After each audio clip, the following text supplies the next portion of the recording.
Salut les amis, on se retrouve aujourd'hui pour l'épisode numéro 812 de l'After Zap Image. On va débuter avec quelques résultats en Ligue des Nations. Ça jouait un petit peu partout en Europe hier. On va se focaliser sur les résultats les plus importants. Match nul entre la Bosnie et les Pays-Bas, 0-0.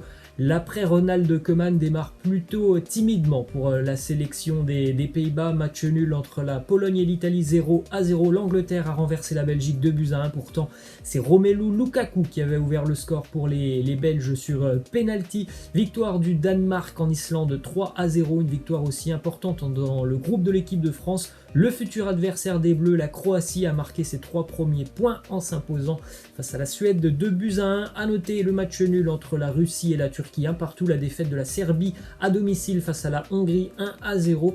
Et la victoire de la Norvège, 4-0 face à la Roumanie grâce à un très bon Erling Haaland, auteur d'un triplé. Il a bien été aidé et servi aussi par Martin Odegaard, le joueur du Real Madrid, auteur de 2 passes décisives.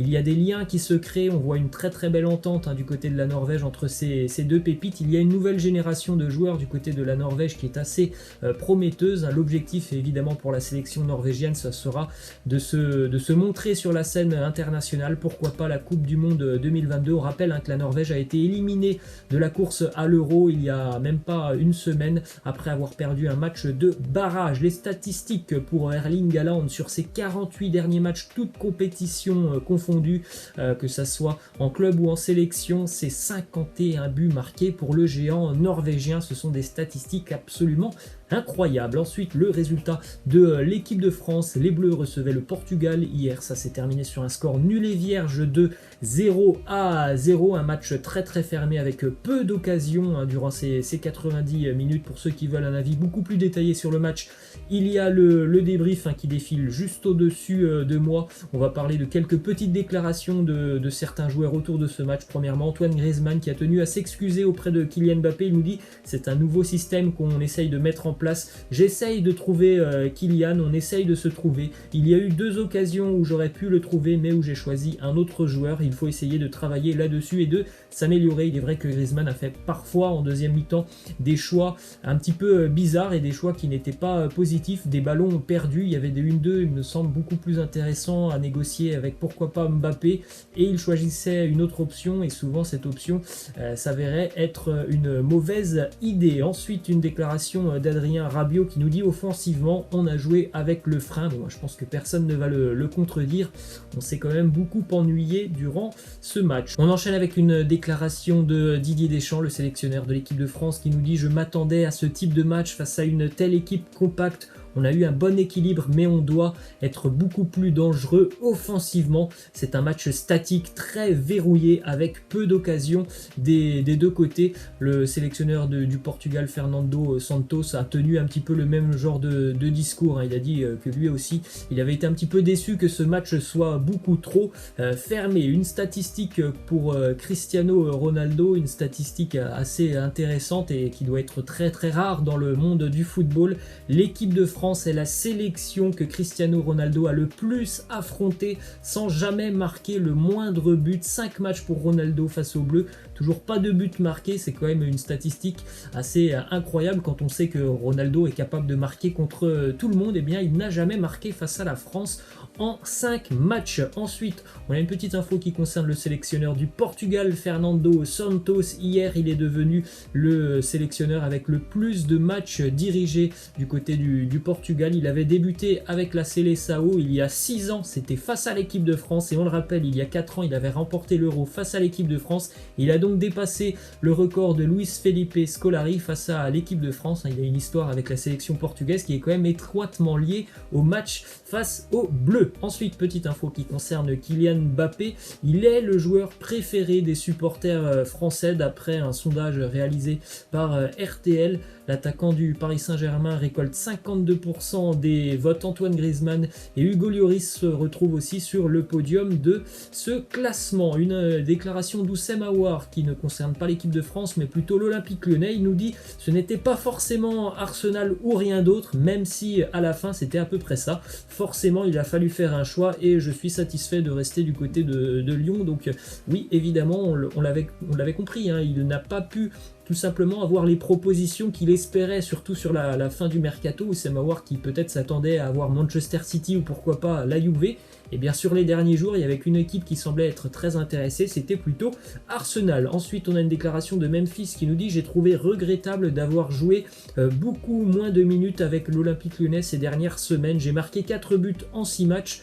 En tant qu'attaquant, vous souhaitez continuer cette série. J'ai marqué les 3 premiers buts lors du premier match. C'est dommage, c'est vrai que c'est dommage, mais il faut aussi comprendre que si Memphis était sur le banc de touche lors des derniers matchs avec l'Olympique Lyonnais, c'est certainement que l'OL pensait qu'il y allait avoir un transfert du côté de Barcelone.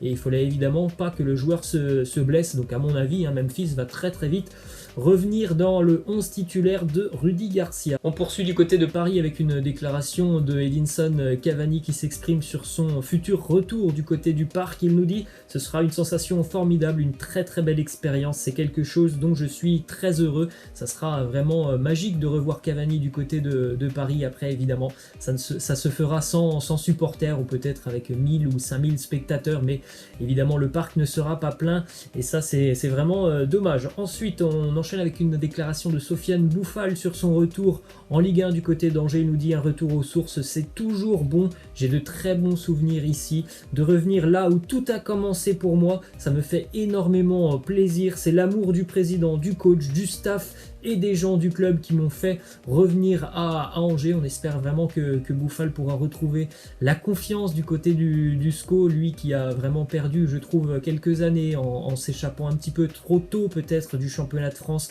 Du côté de Southampton, il a vécu des saisons un petit peu galères. On poursuit avec cette info du côté de Metz. Frédéric Antonetti va faire son retour sur le banc des Grenats. On rappelle la situation, ça faisait plus d'1 an que Vincent Ognon était l'entraîneur, on va dire, délégué du côté de Metz, puisque Frédéric Antonetti s'est occupé de sa femme qui était gravement malade pendant plus d'1 an. Malheureusement, sa femme est décédée pendant l'été, donc il devrait faire son retour très prochainement sur le banc du FC Metz. Direction l'Espagne maintenant avec une déclaration de Philippe Coutinho qui nous parle de son passage au Bayern Munich. Il nous dit « J'ai beaucoup appris au Bayern, les entraînements étaient très intenses. Maintenant, si je dois consacrer 3 ou 4 fois plus de temps que d'habitude pour réussir, je le ferai. » Ça montre qu'il a vraiment de l'ambition et qu'il a envie de réussir du côté de Barcelone et qu'il fera tout pour réussir avec Ronald Koeman. Direction Madrid maintenant avec cette info qui concerne Toni Kroos, puisque on le rappelle, Toni Kroos était absent depuis la fin du mois de septembre pour cause de blessures.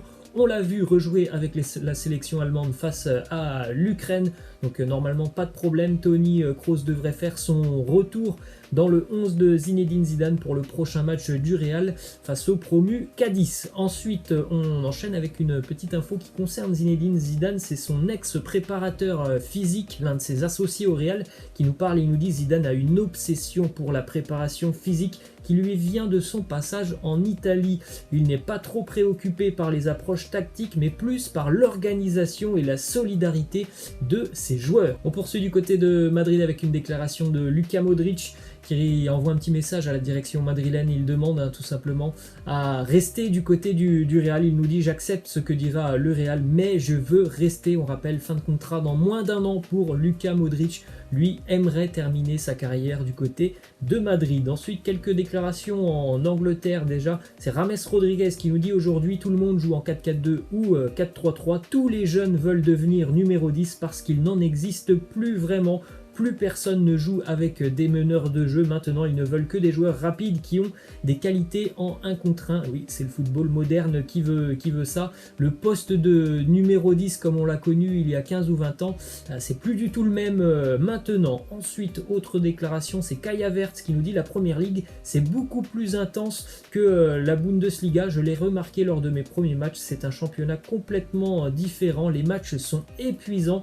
La Bundesliga n'est pas moins bonne, mais j'ai remarqué beaucoup de différences physiquement et au niveau de l'intensité. Je pense qu'aucun championnat n'arrive à la cheville de la Première Ligue, donc c'est pour ça aussi qu'il y a un temps d'adaptation pour tous ces joueurs qui découvrent le championnat anglais. On poursuit avec un coup de gueule de Kevin De Bruyne qui nous dit « Si la saison va à son terme, nous aurons fait quasiment 2 ans sans véritable interruption. Pourtant, c'est très important pour la tête et le corps. mais personne ne nous écoute, l'argent est plus important, des blessures vont forcément arriver. Ensuite, cette petite info assez incroyable sur Cristiano Ronaldo qui reçoit plus que 3 clubs en Serie A. Ronaldo touche 31 millions d'euros annuels du côté de la Juve, c'est plus que le Hellas, plus que Crotone et plus que la Spezia. Ces 3 clubs versent moins que ces 31 millions d'euros pour l'ensemble de leur effectif sur une année. C'est quand même une statistique assez incroyable. Ensuite, une petite info qui concerne Jack Wilshere qui vient très récemment de résilier son contrat avec West Ham. Il se rapproche des Glasgow Rangers en Écosse où il pourrait retrouver l'un de ses ex-coéquipiers en sélection anglaise, l'entraîneur des Rangers, à savoir Steven Gerrard. Ensuite, on va terminer avec 2 petites images. Déjà, premièrement, Clarence Seedorf, 44 ans, et regardez encore une fois cette musculature assez impressionnante pour Clarence Seedorf qui a été un joueur monstrueux sur le terrain, et à 44 ans il est toujours monstrueux. C'est assez incroyable, hein. Je pense qu'il y a des joueurs qui ont 15 ans de moins et qui ne sont pas autant en forme que Clarence Seedorf. Et on termine avec cette image de Léo Messi seul dans la Bombonera, le stade de Boca Juniors. C'était il y a quelques jours avec la sélection argentine. C'est incroyable, hein, cette image, quand on sait la ferveur qu'il peut y avoir au sein de la Bombonera, de le voir ce stade vide, ça fait toujours un petit peu bizarre. Voilà les amis, c'est la fin. Je vous laisse et je vous dis à demain. Ciao.